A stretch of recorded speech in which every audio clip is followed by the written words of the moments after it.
Sudah berapa kali kita menunaikan salat sampai dengan hari ini? Baik, ribuan kali ruku, ribuan kali sujud. Bisa nggak memastikan dari sekian ribu salat yang pernah ditunaikan itu berapa niat yang benar? Yang dilakukan karena Allah. Perhatikan kaidah niat di Quran. Wa ma umiru illa liya'budullaha mukhlishina lahuddin. Berapa ibadah yang sudah kita tunaikan karena ikhlas karena Allah? Karena Allah, tidak ada peran-peran yang lainnya. Karena Allah.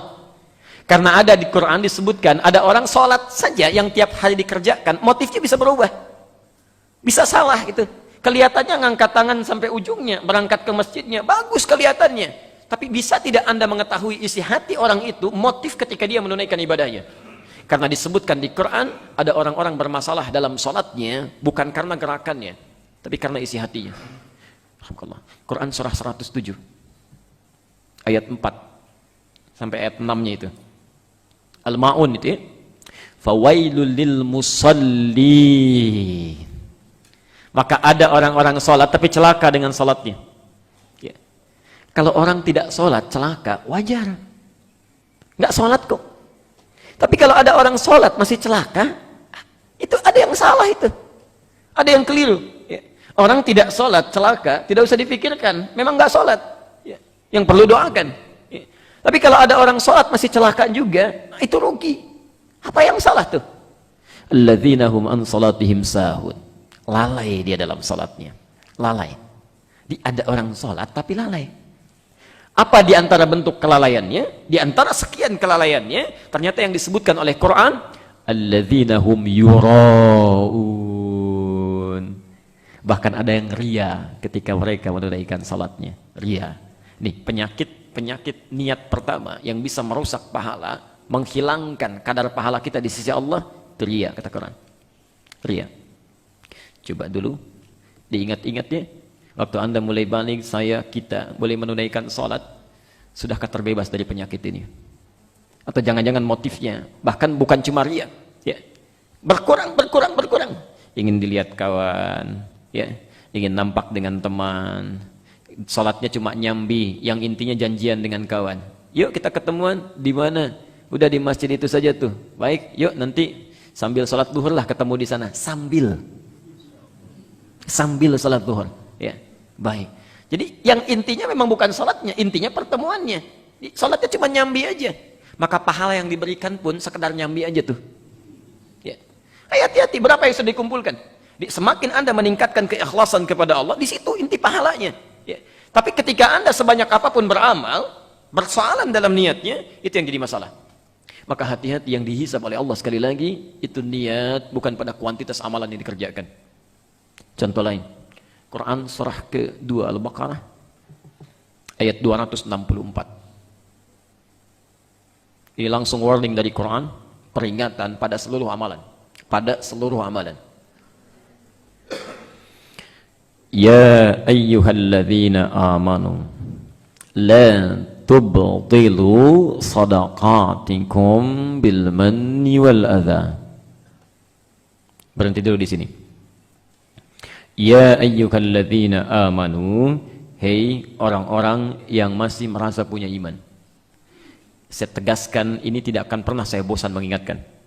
Jika Bapak Ibu membaca Al-Quran, ayatnya diawali dengan kalimat iman, itu tandanya informasi yang disampaikan akan menjadi indikator keimanan kita.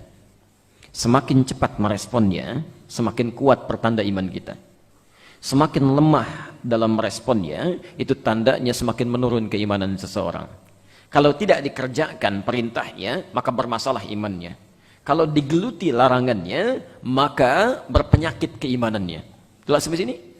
Misal Anda temukan kalimat salat dibuka dengan kata iman. Alladzina yu'minuna bil ghaib wa yuqimunas shalah. Semakin cepat Anda merespon panggilan salat, semakin menunjukkan keimanan kita begitu kuat.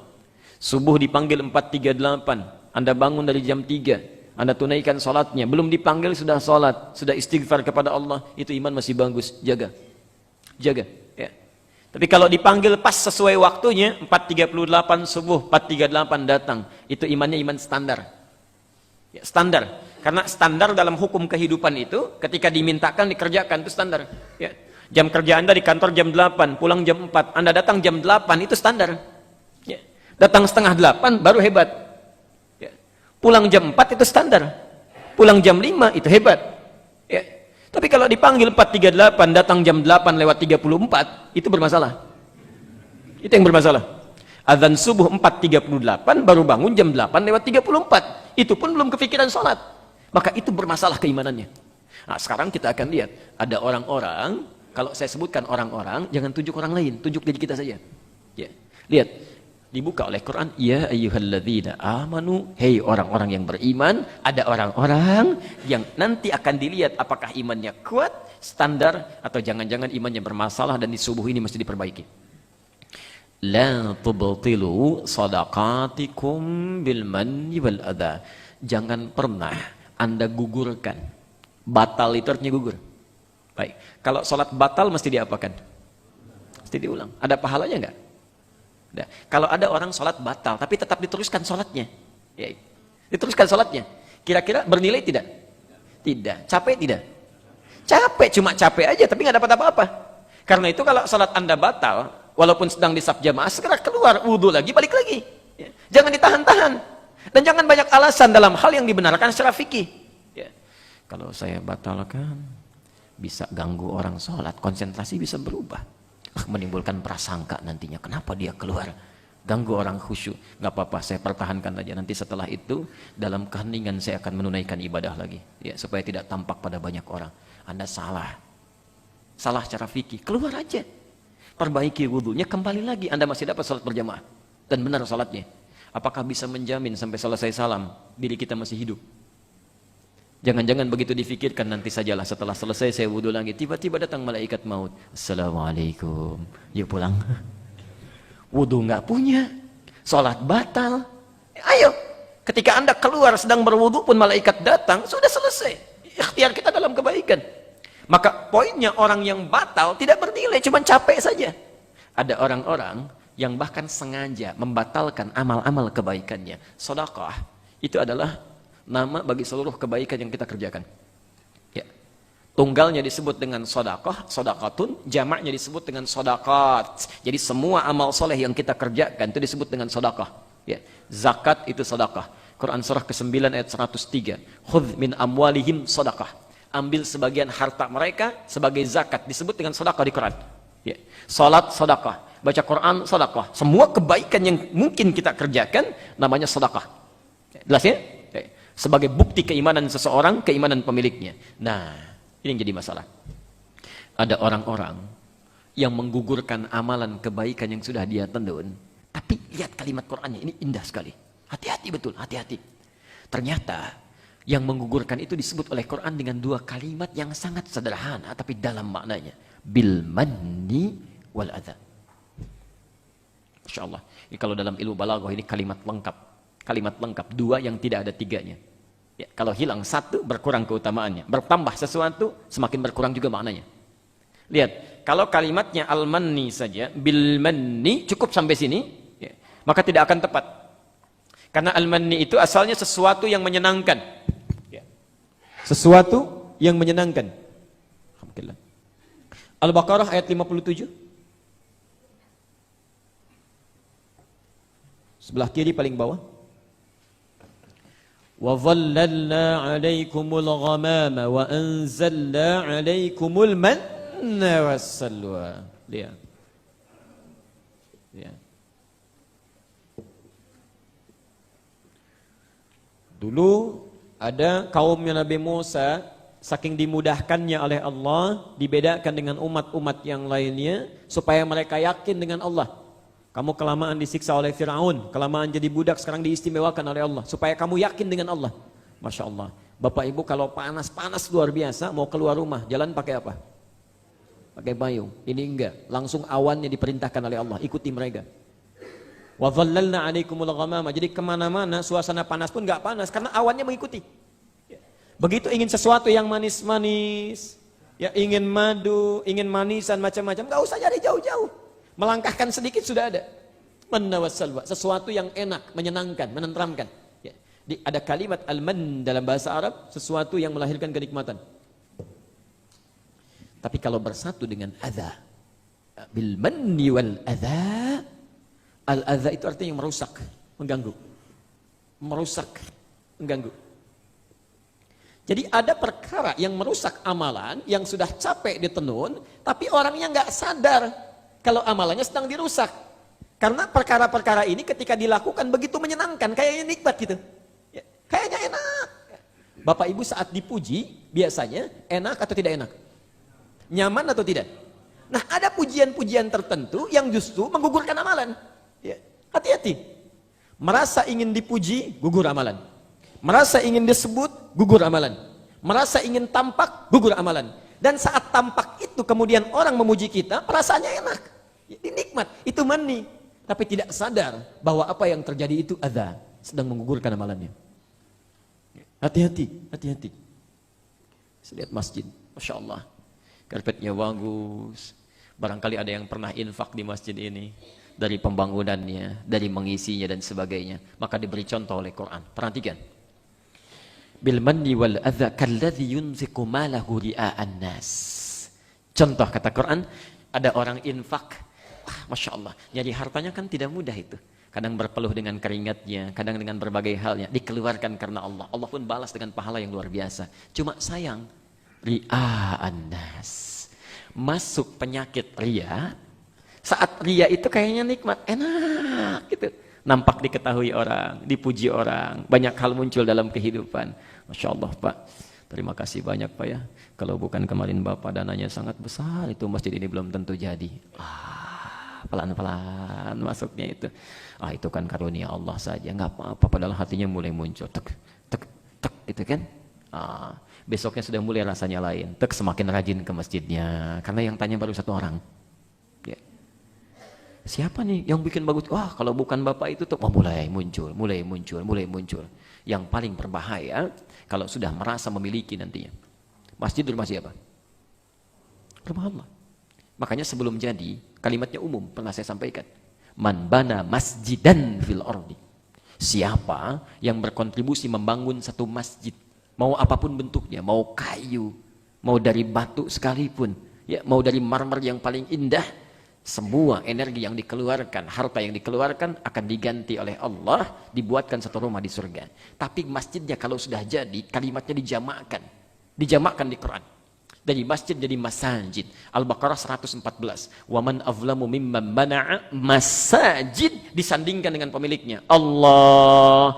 Masjid manapun, yang kayu, yang batu, yang tembok, yang marmer, yang ulin, yang manapun, kalau sudah jadi, itu bukan milik orang yang bangun, milik orang yang arsiteki, milik orang yang tenaganya paling hebat, semua milik Allah. Itu kalimat yang langsung menghentikan upaya-upaya manusia menghambat penyakit ini supaya tidak masuk. Itu bentuk kasih sayang Allah. Kamu pahala sudah dapat, ya. Pahala sudah dapat, sudah diputus oleh Allah hukum kemanusiaannya, semua hukum Allah yang berlaku. Saya pernah sampaikan di awal pertemuan, kalau sudah dikatakan rumah Allah, berarti yang punya aturannya siapa? Allah. Makanya lain cara masuk masjid dengan cara masuk rumah kita, lain. Ada kaki kanan yang dilangkahkan, doa yang diucapkan, cara duduknya lain. Ya. Kalau di rumah kita bertamu pada rumah manusia, datang, dipersilahkan dulu baru duduk. Rumah Allah dipersilahkan dulu, tapi dengan salat. Salat baru duduk. Ada kalimat yang boleh disampaikan, ada kalimat yang tidak boleh diutarakan. Hati-hati. Dan hebatnya, setiap orang yang salatnya, ibadahnya, segalanya dengan kadar keikhlasannya dapat pahala. Yang lebih hebat lagi, yang Allah berikan amanah untuk merawatnya. Itu pahalanya luar biasa. Luar biasa tinggi. Banyak Pak. Lebih Allah saya katakan. Tapi lihat ya, lihat persamaan hukumnya. Semakin tinggi tingkat pahalanya, semakin tinggi tingkat ujiannya. Ya, Anda yang merawat masjid atau berinvestasi dengan masjid di sini karena ikhlas karena Allah, itu jangan dikira tidak ada pahalanya. Saat Anda tidak berkesempatan ke masjid pun, itu orang-orang yang sholat, semisal dengan banyaknya orang sholat, demikian pahala yang Anda dapatkan. Hadis Muslim, nomor hadis 1893. Ya. Man dalla ala khairin falahu ajruhu mithla ajri fa'ilihi min ghairi an yanqusa min ajri syai'. Siapapun yang memfasilitasi walaupun cuma menunjukkan saja pada kebaikan, lalu kebaikan itu dikerjakan oleh orang yang kemudian ditunjukkan itu, difasilitasi itu, maka orang tersebut mendapat pahala yang sama dengan yang mengerjakannya tanpa dikurangi sedikit pun. Tanpa dikurangi sedikit pun. Anda bayangkan, Anda investasi dengan karpetnya, dengan mushafnya, dengan masjidnya, walaupun dengan tenaga saja, tidak ada uang pakai tenaga, tidak ada tenaga dengan ide pikiran, rancang bangunnya, lalu dilakukan karena Allah tidak disebut-sebut, Masya Allah, berapa tuh orang yang sholat di masjid ini? Anda meninggal masih ada yang sholat, berapa yang diwujudkan? Lalu ada orang yang belum kesempatan untuk membangunnya, berinvestasi, lalu dengan izin Allah dipilih dia untuk merawatnya, silakan rawat, saya percayakan kepadamu, dilakukan karena Allah, Masya Allah, berapa yang ikut ta'lim, kegiatan apa yang diadakan, berapa yang menerima zakat, berapa yang sholat, tiap hari itu kalau berjamaah berapa yang sholat, berapa yang didapatkan. Saat Anda tak mampu berjamaah pun karena alasan tertentu, pahala dapat kalau ikhlas. Cuma sayang, ada yang merusak, menghancurkan pahala-pahala itu karena keinginan dunianya, karena riaknya, ya, karena macam-macamnya. Ingat, saya tekankan sekali lagi ya, khususnya pada para DKM yang peluang pahalanya cukup banyak. Makmur itu bukan rame, bukan rame. Makmur, bukan rame. Makmur itu dari kata al-umru, sesuatu yang bermanfaat. Ya, sesuatu yang bermanfaat. Jadi kalau ingin memakmurkan masjid itu cari yang bermanfaat, yang meningkatkan iman. Ya bukan yang ramenya. Salah Anda, keliru. Ya, apalagi kalau Anda merawat masjid, misal dengan cara yang keliru. Hukum manusia tidak bisa berlaku di rumah Allah. Ya, keliru. Sayang, pahala hilang. Ya. Famathaluhu kamathali safwanin alaihi turabun fa'asabahu wabilun fatarukahu salda. Maka permisalan orang seperti ini adalah seperti orang yang menyimpan pasir-pasir di bebatuan yang licin. Kalau nyimpan pasir di batu yang licin, kira-kira reaksi pada pasir bagaimana? Turun. Ya, langsung turun. Yang berbahaya, fa'asabahu wabilun, tiba-tiba datang banjir bah besar, menyapu itu semua. Ya, habis semuanya. Fataraukahu salda, tidak ada apapun. Dia ada orang-orang yang sudah capek beramal dalam hidupnya, tapi dia nggak dapat apapun. Ya, pernah saya kisahkan ini. Seorang investasi bangun masjid luar biasa dengan dana yang sangat banyak. Ya, ikhlas saat beramal. Tapi tiba-tiba menjelang beberapa hari sebelum wafatnya, ya sudah menjadi kakek, ya sudah punya cucu. Kalau bapak punya cucu satu, berubah kan dari bapak menjadi apa? Kakek. Kalau cucunya dua, nah, kakek-kakek ya, sedang main tuh. Dibawa jalan ke komplek itu. Cucunya mulai bilang, "Kek, bagus masjidnya ya." Mulai keluar tuh. Wah, itu dulu kakek yang bantu itu. Kalau kakek nggak berikan 2 miliar, nggak akan jadi seperti sekarang. Ya. Bukan tahadus bin nikmat untuk memotivasi, tapi ada rasa ingin dipuji. Itu bedanya ria dengan tahadus bin nikmat. Ya. Hati-hati, setan itu sangat jenius. Sekarang nggak digoda, besok bisa datang. Ya, hati-hati, jangan gagalkan dan batalkan semua amalan yang sudah pernah dikerjakan. Maka lihat ujung ayatnya. La yaqdiruna ala syai'im mimma kasabu. Itu sindiran yang sangat tajam. Ada orang yang sudah capek-capek beramal, nggak dapat apapun. Capek-capek bekerja, tidak dapat apapun. Tapi yang paling dahsyat, ujung ayatnya.